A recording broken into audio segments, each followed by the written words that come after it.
Overload sa Angel's Burger? Meron pala nun. Dami ko napapanood sa TikTok. Kaya titignan ko kung meron nga talaga.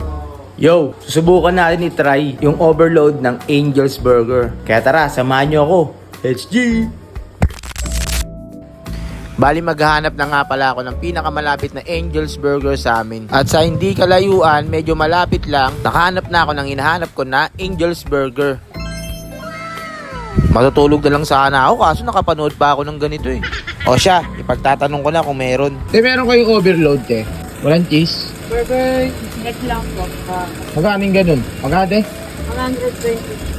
26? Bali 126 lang pala siya kasi wala siyang cheese. Naubusan ng stocks. At yan, nagpamalas na ng talento si ate. Bali iniwan niya lang sa gitna yung mga itlog. Tapos alternate niyang pinaglalagay. Kasi ganun din ang gagawin niya sa burger pad. Bali original price niya 136 kung meron cheese. Kaso walang cheese kaya 126 na lang. Bali meron nga rin pala silang bacon dyan mga ropa. Kaso dito sa Angel's Burger na napuntahan ko hindi available. 190 pesos ata yun o 180.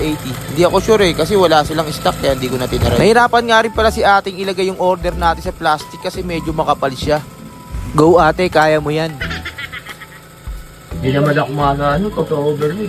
Pag overload talaga kami na ginagamit namin. Mamayin mo natin, okay lang. Hindi, joke lang. Grabe naman yung kamay. Init yan. Lambot kasi ng tinapay. Oo nga eh. Tamang timing, makuha mo rin yan. Lakat. Baka vlog pa naman ako eh. Edit mo na lang, kuya. May parang may comedy. Ala! Ala, kuya, sorry ah.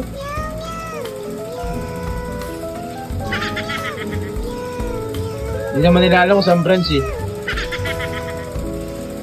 Yan. Sige. Ang lambot ng tinapay. Sumasama ate. sa tong. Okay.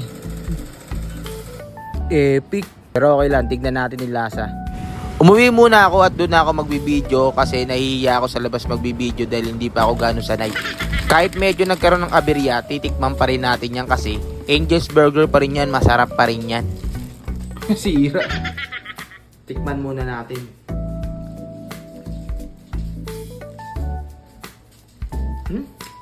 Ako naman bro. Wala lang talaga cheese, sayang. Ayun o.